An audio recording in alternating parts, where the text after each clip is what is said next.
Yan nagtatago. Ay? Sige, alis ako. David Archuleta will be performing live on the same stage right here in Manila. Metro proudly present David Cook and David Archuleta live in Manila, May 15, 2000. Even pursued by Nazi. Sa di kalayuan, nasipat ng aming ikalawang kamera ang dalaga habang nasa ibaba ng bubong na ng mga oras na iyon ay hindi na aakmang tatalon, kundi parang nagpapahinga na lamang doon. Parang gusto niya na akong paalisin. Parang gusto niya siya lang mag-isa doon. Kaya yung bigla na lang siyang umakyat sa bubong. Kaya doon, umalis na ako kasi baka tumalon sa may ilog eh. Biyernes, Mayo 15, sa tanggapan ng Criminal Investigation and Detection Group, Women and Children's Protection Division, aming ipinapanood kay Aling Hermines ang aming kuhang video. Hindi napigilan noon ng ginang ang maiyak. Wala na siya sa normal na pag-iisip o kaya parang sa tingin nila ay na-trauma na yung bata. At bakit pag nakikita niya yung ina niya ay gusto niyang tumalon or gaya nung dinalaw siya ng kapatid niya na kwento na nagtatakip siya ng kumot at pag naisipan nga niya ay pumupunta siya doon sa bubungan at sasabihin niyang tatalon siya doon sa creek. So na siyempre mapapanganib yung kanyang buhay. Ito ang bahay. Nasa second floor ito.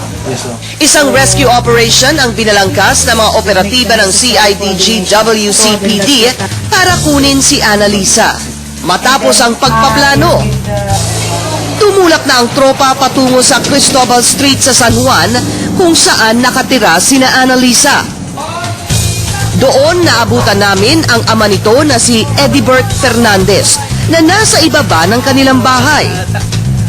Aakyatin sana ni Eric ang kwarto ng kanyang ate kasabay ang mga barangay tanod, pero nagalit ang dalaga at binuhusan ng tubig ang mga ito at saka nagkulong sa kwarto. Doon na naging tensyonado ang mga sandali dahil muli na namang nagtangkang tumalon sa creek si Annalisa. Ay, Ana! Ana! Nooy nag-aalalang nakiusap si Mang Edibert sa kanyang anak. Nasaan yung nanay? Sa takot na baka lalong mapahamak ang dalaga, hindi na nagpilit pang umakyat ang mga otoridad sa itaas at kinausap si Mang Edibert. Nagtrabaho nga ako para mabuhay ang batang yan. Timot taba-taba. Nag-aaral ko yan, kaya timigil sa pag-aaral. Pero kayo po sir, wala kayo nakita kakaiba sa pag-uugali po ng anak niyo? Wala naman, kaya lang, dapat pag-aaralin ko yan. Sabi niya pa, hindi na mag-aaral kasi gusto ko nursing, medyo mahal. Aba, minsan, mapapari siya. Lalo sa kanila, pag nawala yung pusa, hinahanap, lumalabas dyan. Paano hindi lalabas yan? So, may ilis, pusa, may ilis sa mga aso yan eh. Normal po sa inyo yung ganong klaseng kilos? Normal po sa inyo? At sa akin, normal, dahil matagal kami nagsama, maliit pa lang eh. Pero napakabait ng bata yan. Hindi ho ba tumatalon siya doon sa pintana at gusto pang tumalon sa creek?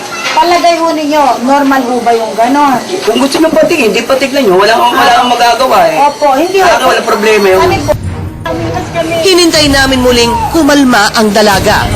At sa ikalawang pagkakataon, sinubukan ng mga otoridad na akyatin si Annalisa, subalit muling nagwala ang dalaga. Sa puntong ito, nagpasya ang mga otoridad na itigil muna ang pagsagip kay Annalisa. Yung sweldo ko, para sa kanya lang. Nagtatrabaho sa init sa ulan. Sinasabi sa inyo. Tay! Halika na, Alvin! Ayaw ko sa inyo kung ano yun sa bata. Hindi ko ginugutom yan. Punta ka sa City Hall. Sabi lang, umungutang ko yan. Para kumain lang yan sa oras. Wala kami sa inyo. Paano eh? Sinabihan ako salbahe, binibigay ko sa inyo. Salbahe do ako. Ngayon lang ako sinabihan salbahe yan, ha? Sa mga ikinikilos na ito ni Annalisa, kumbinsido ang mga otoridad na maaaring malagay sa panganib ang buhay nito kung maantala pa ang pagsagip sa dalaga. Kaya't nagpasya na ang CIDG at kapitan ng barangay na magsagawa ng mediation para pag-usapin ang mga magulang ni Annalisa.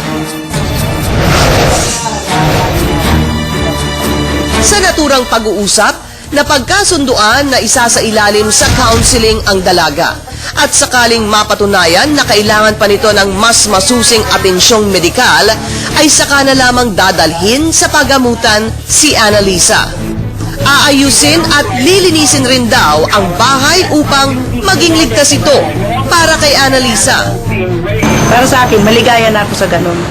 Basta, ang gusto ko lang sana, pag pumunta ako doon, hindi na aakyat yung bata doon sa ano. Hindi ko naman siya kukunin eh. Ang gusto ko lang sana nga, magamot nga yung ano. Kasi dati hindi talaga siya ganun. Pinanindigan ko hindi siya siraulo. We always see the interest of yung, syempre, yung buhay niya. Pwede nating i-recommend na mai-refer ang si Ana sa isang psychologist sa treatment para ma-check talaga natin kung anong problema ng bata.